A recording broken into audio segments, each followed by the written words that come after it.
Hi friends, welcome back to your own channel Nick Bhagat and Farms. नमस्कार sir. नमस्कार sir. Sir तुमचं introduction द्या ना. माझं नाव अक्षय लालासो जगताप, राहणार झिरोपाडी, तालुका फलटण, जिल्हा सातारा. ओके. सर आपल्या कंपनीचं नाव काय sir? Shri Ganesh Hydroponic Private Limited Phaltan. अच्छा अच्छा. ओके. हे 8व्या दिवसाचं आहे. हे म्हणजे आपण खायला घालण्याचं रेडी झालेलं आहे. ओके. आता आपण स्टेज बाय स्टेज बघितलं अक्षय. थँक्यू. तुम्ही म्हणजे प्रत्येक स्टेज दाखवली, सगळ्या स्टेजमध्ये कसं काय. आता मला जरा या सेटअपबद्दल सांगा. म्हणजे या सेटअपमध्ये 24 ट्रेचा जो सेटअप आहे त्याला म्हणजे काय काय गोष्टी लागल्या आहेत आपल्याला? सर आपल्याला पहिल्यांदा आहे ना मोटर लागली. मोटर लागते आपल्याला पहिल्यांदा. ओके. बरं. मोटर. हां. अशा प्रकारे मोटर. अच्छा. ही कितीची मोटर आहे? ही अर्धा इंचीची सर बरं. मोटर आहे. अर्धा इंचीची मोटर आहे. बरोबर. ठीक आहे. ओके. नंतर हा फिल्टर असतो. अच्छा. फिल्टर आहे का? हा, जो पाणी आपलं साफ नसतं ना, काय काय पाण्यात घाण असते, हां. हो काम करतो फिल्टर. बरं. फिल्टरने पाणी पुढे जात आहे. ओके. आणि हा सेटअप जो सगळा लागला आहे हा PVC पाईपमध्ये बनलेला आहे का? हा, PVC पाईप मध्ये बनवायचं. बरं. ओके. PVC pipe. ओके. नंतर आपण कॉक अशा प्रकारचे वापरतो. हे पूर्ण ड्रिप मटेरियल. हां. हे स्पोगर. अच्छा. हे सेड नेट सर. हां. अशा प्रकारे आपण सेड नेट वापरतो. नंतर आपल्याला ट्रे 1x1.5चा ट्रे वापरतो आपण. त्यानंतर आपला टायमर तिकडे ओके. जिथं आपण यूज केलाय तिथे, जिथं आपला लाईट सप्लाय आलाय ना, तो हा सप्लाय तिथं मोटरला आलाय, तो वापरतो आपण. अच्छा. त्या टायमर मधून सप्लाय मोटरला येतोय का? हा, मोटरला येतो. Okay okay okay. तर टायमरची सेटिंग बिटिंग काय असते का? म्हणजे किती तासाला किती पडलं पाहिजे पाणी? आपलं कसं असतं, हिवाळ्यानुसार ऋतूनुसार. बरं. म्हणजे आता उन्हाळा, हिवाळा, पावसाळा, एका तासाला 1 मिनिट ठेवतो. हिवाळ्यात म्हणजे थंडीच्या वेळेस एका तासाला 1 मिनिट. 1 मिनिट. बरं. नंतर पावसाळ्यात कसं काय? पावसाळ्यात आपण 90 मिनिटाला ठेवतो. 90 मिनिटाला 1 मिनिट. 1 मिनिट ठेवतो, कारण पावसाळा असतं ना, प्रमाण बरं. जास्त असतं. आणि उन्हाळ्यात कसं काय करतो अक्षय आपण? उन्हाळ्यात आपण आहे ना 1 तासाला, आपण हिवाळ्यात 1 तासाला 1 मिनिट ठेवतो. बरं बरं. आपण उन्हाळ्यात काय करतो, ह्याचं धुपाचं प्रमाण जास्त असतं, ऊन जास्त असतं. बरं बरं. त्यामुळे आपण काय करतो, 1 तासाला 1.5 मिनिटं ठेवतो सर. 1.5 मिनिटं ठेवतो अर्धा तासाला. मिनिटं जास्त ठेवतो. अर्धा मिनिटं जास्त ठेवतो. ओके. पण ह्याच्यामध्ये कधी असं प्रॉब्लेम आलाय का तुम्हाला कुठल्याही सिस्टमचा, मोटरचा, टायमरचा, फॉगर किंवा ट्रेचा, असा कुठलं कंप्लेंट आहे का? आतापर्यंत आपण किती प्रोजेक्ट केलेत अक्षय? आतापर्यंत सर आपण 120-130 प्रोजेक्ट केले. 120-130 प्रोजेक्ट आपण केलेत. म्हणजे ओव्हरऑल तुम्ही महाराष्ट्राच्या बाहेर पण जाऊन प्रोजेक्ट? महाराष्ट्राच्या बाहेर पण करून. बरं. मग त्याच्यामध्ये असं काय कुठल्या कस्टमरची जेन्युइन सांगा, असं काय म्हणजे लपवायचं काय नाही आहे, खरं खरं म्हणजे कुठल्या गोष्टीची कंप्लेंट येते आणि कुठल्या गोष्टीकडे आपल्याला लक्ष द्यायची गरज आहे? सर कंप्लेंट काय येते, हा पोगर असतो. हां. काही काहींचे घाण असते पाण्यामध्ये. हां हां हे पोगर असा काढायचा. हां. त्यानंतर इथे अशा प्रकारे घाण अडकते ह्या पोगरमध्ये. हां. ह्या पोगरमध्ये अच्छा अच्छा. अशी घाण अडकते. हां. अशी घाण अडकली की आपल्याकडे सुई असते. हां, हां. सुई असते किंवा काय असते, अशा प्रकारे ह्या पोगरमधून अशी हां. घाण बाहेर काढायची. Okay okay okay. नंतर हा पोगर परत जसा तसा तिथे लावून ठेवा. असा लावून ठेवा. त्या फॉगरमध्ये घाण अडकल्यामुळे पाणी पाणी पसरत नाही त्याच्यावर, पसरत नाही आणि त्यांना वेळेवर पाणी भेटलं नाही म्हणून ते खराब होत आहे. खराब होतं. ओके. अशा कंप्लेंट तुम्हाला आल्यात? हा, आलंय. ओके. ठीक आहे. अजून बरेच प्रश्न आहेत आपल्याला. आपण सिस्टमला काय काय गोष्टी लागत आहेत त्या बघितल्या.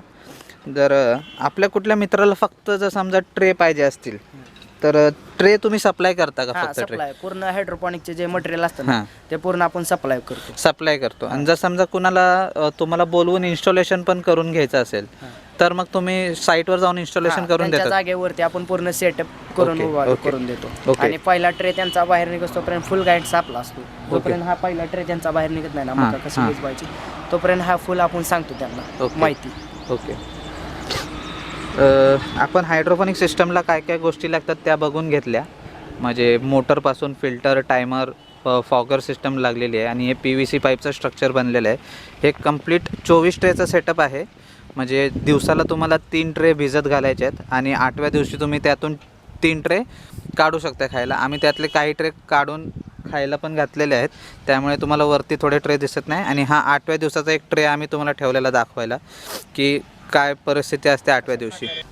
नमस्कार मित्रांनो, आता आपण जे हायड्रोफोनिक्स रिलेटेड क्वेश्चन्स होते ते क्वेश्चन्स घेणार आहे. अक्षयचा अनुभव मोठा आहे हायड्रोफोनिक्समध्ये. बरेच वर्षापासून ते काम करत आहेत. कमीत 100च्या वरती त्यांनी प्रोजेक्ट्स केलेत महाराष्ट्र आणि महाराष्ट्राच्या बाहेर पण. तर अक्षय, आपल्याला हायड्रोफोनिक्स संदर्भात क्वेश्चन्स आलेत, त्यांचे काही प्रश्न आहेत. तर ह्याच्याबद्दल आपल्याला जर उत्तरं भेटली तर बरं होईल. पहिला प्रश्न असा आहे की हायड्रोफोनिक्समुळे आपण जर समजा शेळ्यांना घालतो हायड्रोफोनिक्स, तर त्यांना डायरिया होतो आहे त्याच्यामुळं. आणि या चाऱ्यामध्ये जास्त प्रोटीन्स नसतात. हा चारा फक्त दुष्काळी भागात एक हिरवा चारा असा म्हणून उपयोग होऊ शकतो.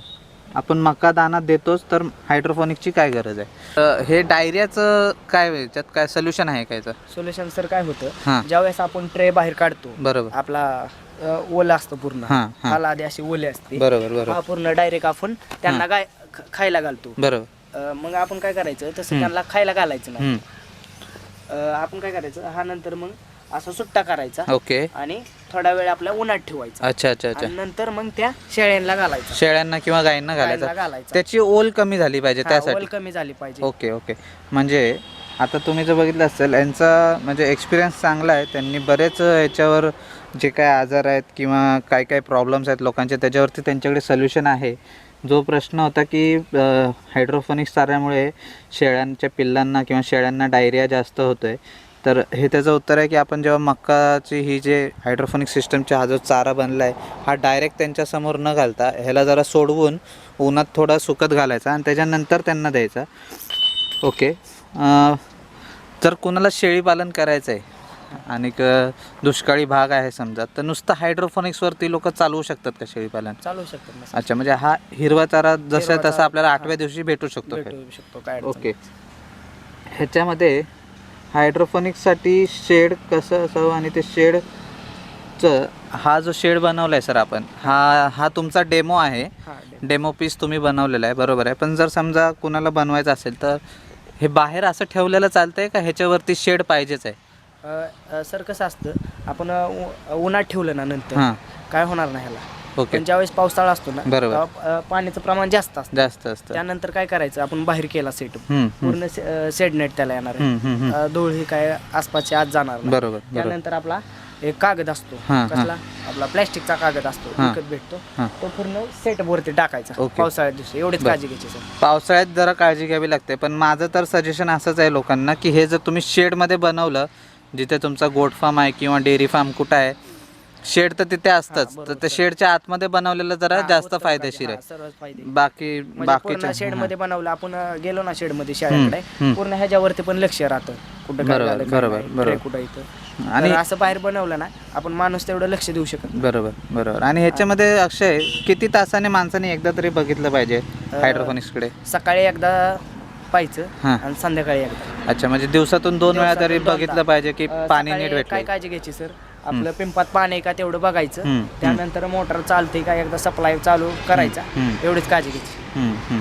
आणि जर समजा जेव्हा तुम्ही हे ट्रान्सपोर्ट करता सगळं सिस्टम, तर तेव्हा तुम्ही ते वॉटर टँक किंवा ड्रम ज्याला बोलतो ते पण तुम्ही सप्लाय करता? नाही सर, मग कसं असतं, आता एखाद्या आपण साईटवरती गेलो तर तिथं त्यांचा ड्रम असतो किंवा टाकी असते, ते काय बोलतात की आम्हाला पाण्याची तिथं सोय आहे. त्यामुळे आपण नाही करत, ते स्वतः ड्रम आणि वायर आपलं कनेक्शन ते स्वतः हे करतात. अच्छा, म्हणजे ज्याला कोणाला हायड्रोफोनिक सिस्टम ऑर्डर जर करायची असेल, त्यांना स्वतःची वॉटर टँक, ड्रम किंवा काय असेल ते स्वतःला अवेलेबल करावं लागतं. आणि पॉवर सप्लाय, कनेक्शन आणि केबलिंग जी आहे ती त्यांना अवेलेबल करून द्यावी लागते याच्यासाठी.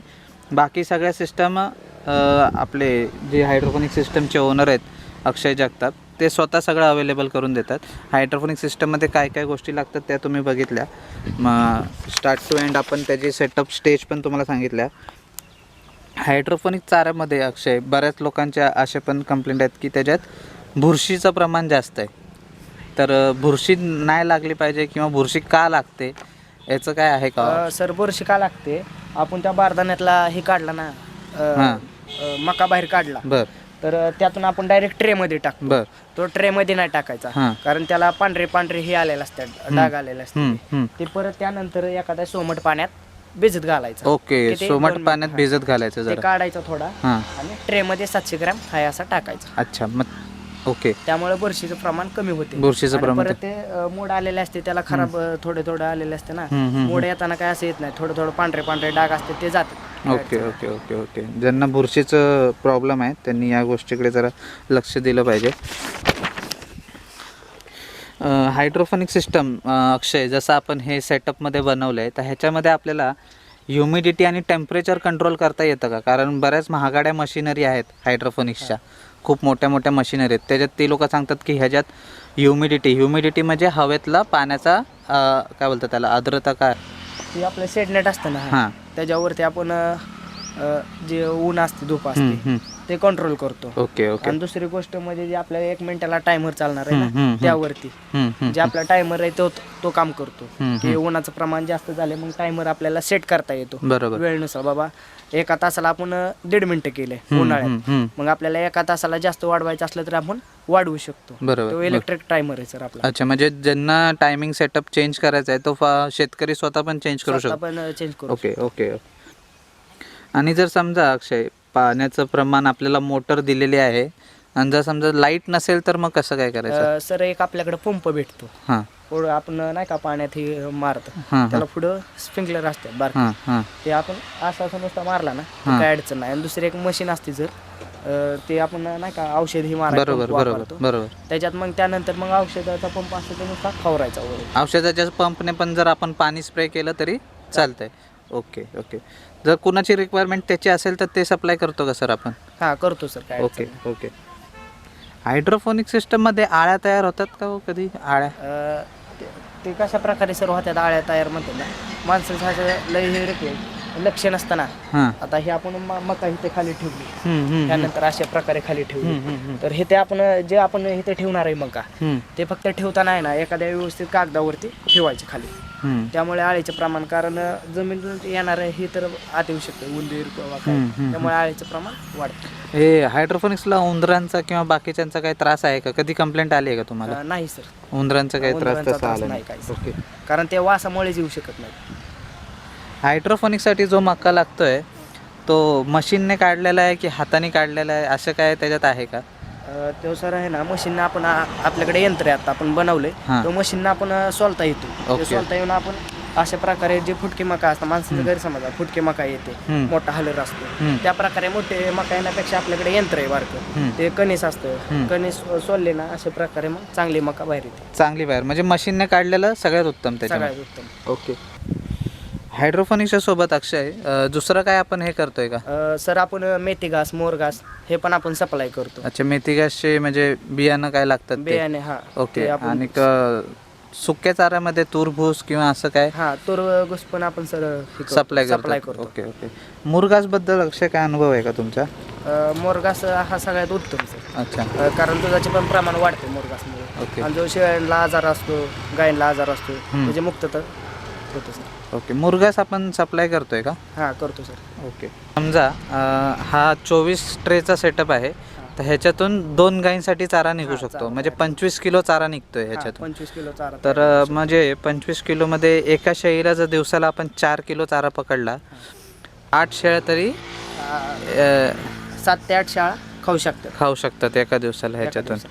7 ते 8 शेळ्या. कारण बऱ्याच लोकांचा प्रश्न असतो की आमच्याकडे इतक्या गायी आहेत, इतक्या शेळ्या आहेत, तर किती किलो आम्हाला हे लागेल. आणि हे सेटअपचं जसं 24 ट्रेचं तुम्ही सांगितलं, ह्याचं पुढचं जर मोठं घ्यायचं असेल तर किती ट्रेचं आहे? सर आपल्याकडं 24 ट्रे, 48 ट्रे, 192 ट्रे, 96 ट्रे, 360 आहे.